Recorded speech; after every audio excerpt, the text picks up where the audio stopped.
প্রিয় দর্শক, আসসালামু আলাইকুম। সারা দেশে একটি বিতর্ক তৈরি হয়েছে। আওয়ামী লীগ কি আবারও এই দেশে রাজনীতি করতে পারবে? কারণ তারা গত জুলাই আন্দোলনে পরাজিত হয়েছে।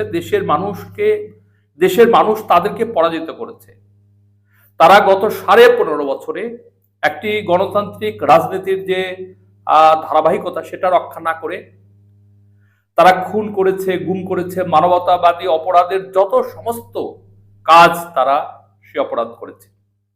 দেশের টাকা লুটপাট করেছে, বিদেশে পাচার করেছে এবং তারা গত জুলাই আন্দোলনে 1.5 থেকে 2,000 মানুষকে হত্যা করেছে এবং নিজেরা পালিয়ে বিদেশে চলে গেছে। তো তারা কি আবারও এই দেশে রাজনীতি করতে পারবে? কিন্তু কিছু কিছু মহল কথা তুলেছে যে এদেশে কোটি কোটি মানুষ আওয়ামী লীগের সমর্থক, ফলে তাদেরকে যদি নির্বাচনে অংশগ্রহণ করতে না দেওয়া যায় তাহলে নির্বাচন অংশগ্রহণমূলক হয় না। একই কথা এদেশের বুদ্ধিজীবীরা বলেছিল যে বিএনপিকে যদি বা অন্যান্য রাজনৈতিক দলকে যদি নির্বাচন করতে না দেওয়া যায় তাহলে রাজনীতি বা নির্বাচন অংশগ্রহণমূলক হয় না। কিন্তু সে সময় আওয়ামী লীগ তার যে তারা শেখ হাসিনাকে ক্ষমতা রেখেই তারা দেশে নির্বাচন করতে চায়, কিন্তু অন্যান্য রাজনৈতিক দল বলেছিল শেখ হাসিনাকে ক্ষমতায় রেখে কোনো অবস্থাতেই এদেশে একটা সুষ্ঠু গণতান্ত্রিক অংশগ্রহণমূলক নির্বাচন হয় না। কিন্তু তারপরে আওয়ামী লীগ আমিডামি নির্বাচন করে দেশে আবার ক্ষমতায় এসেছিল। কিন্তু সেটা জুলাই আন্দোলনে জনগণ তাদেরকে পরাজিত করে তাদেরকে পালাতে বাধ্য করেছে। কিন্তু তারপরে তাদের বিচার না করে, তাদের বিচারের প্রশ্নে কোনো কথা না বলে তাদেরকে সরাসরি আবারও একটা নতুন করে একটা আওয়ামী লীগ তৈরি করে যারা খুনের সাথে গুমের সাথে নাই, যারা একটা লিবারেল গণতান্ত্রিক রাজনৈতিক দল হিসেবে আওয়ামী লীগ আবারও আবির্ভূত হতে চায়, তাদেরকে কি রাজনীতি করতে দেওয়া উচিত? অনেক প্রশ্ন আছে, এর পক্ষ আছে, বিপক্ষ আছে। আমি এত কথার মধ্যে আজকে যাব না। এখানে হাসনাত আব্দুল্লাহ একটি পোস্ট দিয়েছে এবং নিজের শঙ্কা প্রকাশ করেছে যে আমি এই পোস্ট দেওয়ার পরে আমার বাস্তব অবস্থা কি হবে সেটা আমি জানি না। তার প্রতিপক্ষ এখানে ক্যান্টনমেন্ট বলে উল্লেখ করেছে এবং আরো প্রতিপক্ষ আছে, তাদেরকে সে ভয় করছে। অকুত ভয় এই ছেলে এখন ভয়ে ভীত। যাক, তার পোস্টটা কি আমি সেটা এখন উল্লেখ করছি।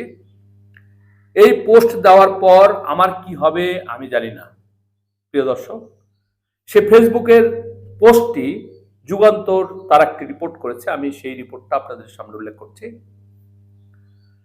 আজকেও একটি চাপকে অস্বীকার করে আমি আবারও আপনাদের উপরই ভরসা রাখতে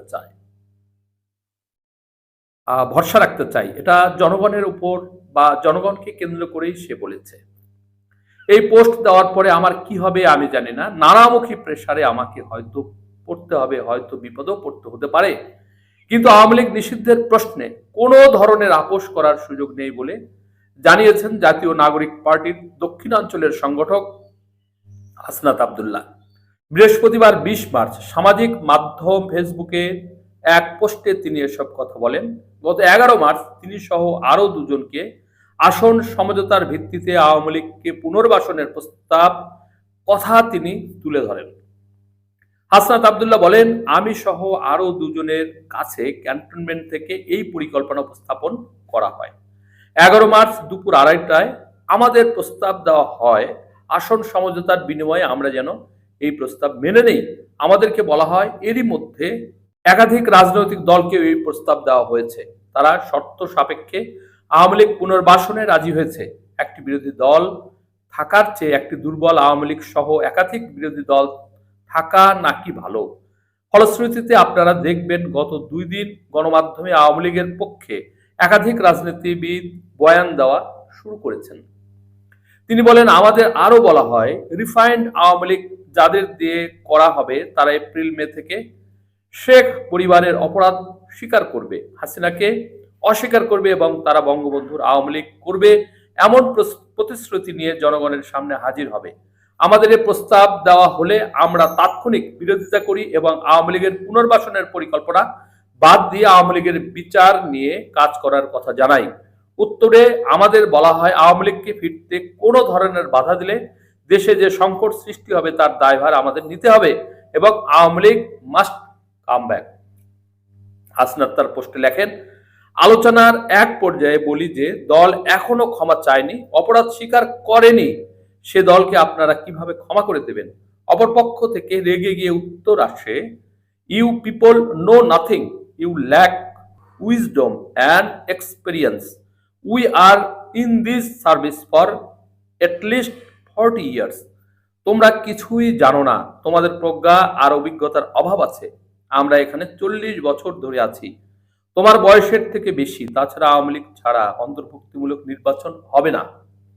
তিনি আরো বলেন, এর উত্তরে বলি, আওয়ামী লীগের সঙ্গে কোনো ইনক্লুসিভিটি হতে পারে না। আওয়ামী লীগকে ফেরাতে হলে আমাদের লাশের উপর দিয়ে ফেরাতে হবে। আওয়ামী লীগ ফেরানোর চেষ্টা হলে যে সংকট তৈরি হবে তার দায়ভার আপনাদের নিতে হবে। পরে মিটিং অসমাপ্ত রেখেই আমাদের চলে আসতে হয়। হাসনাত লেখেন, জুলাই আন্দোলনের সময়ও আমাদের দিয়ে অনেক কিছুই করানোর চেষ্টা করা হয়েছে, কখনো এজেন্সি, কখনো বা ক্যান্টনমেন্ট থেকে নানা ধরনের প্রেসক্রিপশন গ্রহণ করতে চাপ দেওয়া হয়েছে। আমরা ওসব চাপে নতি স্বীকার না করে আপনাদের তথা জনগণের উপর আস্থা রেখেছি। আপনাদের সঙ্গে নিয়েই হাসিনার চূড়ান্ত পতন ঘটিয়েছি। আজকেও ক্যান্টনমেন্টের চাপকে অস্বীকার করে আমি আবারও আপনাদের উপরই ভরসা রাখতে চাই। এই পোস্ট দেওয়ার পর আমার কি হবে আমি জানি না। নানামুখী প্রেসারে আমাকে হয়তো পড়তে হবে, হয়তো বিপদেও পড়তে হতে পারে, কিন্তু আওয়ামী লীগ নিষিদ্ধের প্রশ্নে কোনো ধরনের আপোষ করার সুযোগ নেই। তিনি লেখেন, জুলাইয়ের দিনগুলোতে জনগণের স্রোতে ক্যান্টনমেন্ট আর এজেন্সির সব প্রেসক্রিপশন আমরা উড়িয়ে দিয়েছিলাম।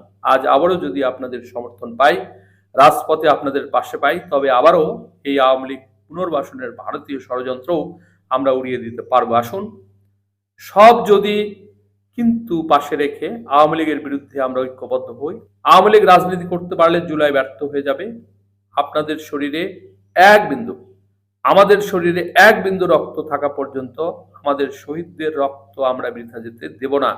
5 আগস্টের পরের বাংলাদেশে আওয়ামী লীগের কামব্যাকের আর কোনো সুযোগ নেই, বরং আওয়ামী লীগকে অবশ্যই নিষিদ্ধ হতেই হবে। প্রিয় দর্শক, এই একটা সম্পূর্ণ হাসনাত আব্দুল্লাহর লেখা, এটাই যুগান্তরে প্রকাশ করেছে। সম্পূর্ণ লেখা আপনাদের জানার জন্য আমি আপনাদেরকে উপস্থাপন করলাম। দর্শক সকলে ভালো থাকবেন। আল্লাহ হাফেজ।